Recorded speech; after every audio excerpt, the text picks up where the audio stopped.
Nobita was awakened by strange noises outside his window. He drew back the curtains and was stunned to see a rain of dorayaki falling from the sky, piling up into a small mountain on the ground. The scene was completely out of control. The cause of all this was the day Doraemon sat on the roof crying. He had searched every confectionery shop in town only to find that all his favorite dorayaki were sold out. For this little foodie, not being able to buy dorayaki was like the end of the world. Just as he was about to give up hope, Nobita reminded him of the all-powerful gadget in his pocket. Doraemon's eyes lit up and he pulled out a log cultivation tool. A device supposedly could grow anything like mushrooms. He experimented with the only dorayaki he had left and in no time successfully replicated a new one. To achieve dorayaki freedom, he cut the freshly baked dorayaki into small pieces and used them as inoculum to feed the mushrooms into the machine. But as soon as he planted it, he couldn't resist taking a bite from the other end, complaining that it wasn't growing well. Then he moved the machine into the bathroom, intending to create a perfect humid growing environment. He sprayed water and turned on the shower,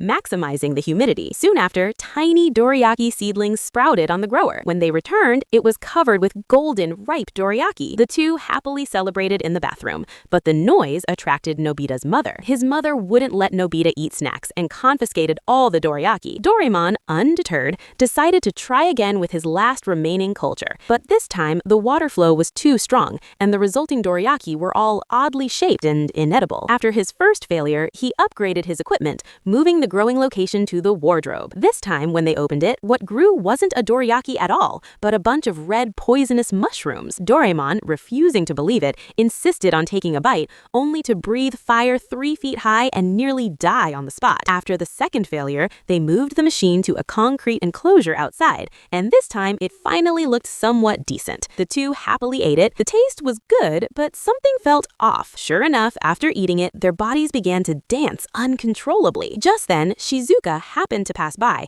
and gave Doraemon an authentic dorayaki from a confectionery shop. Looking at the hard-won dorayaki in his hand, Doraemon's tears welled up again. He made up his mind to gamble with this last genuine dorayaki and pull off a big heist. This time, he had an ultimate plan. He took the bamboo copter and flew into the sky with Nobita. He used a gadget to solidify the clouds, building a private aerial cultivation cabin 10,000 meters in the air. The humidity, ventilation, and lighting here were precisely calculated, making it practically perfect. The single inoculum was placed inside, instantly coming into contact with the entire warehouse of dorayaki. Doraemon carefully picked one, closing his eyes to savor his victory. This was the taste. This was the ultimate dorayaki he had always dreamed of. He started working, intending to use this first batch of perfect dorayaki as inoculum for unlimited propagation. Seeing Doraemon's entranced state, Nobita sensed something was wrong and quickly made his escape. Sure enough, the out-of-control factory was overloaded and soon began to disintegrate in midair. This led to the scene at the beginning.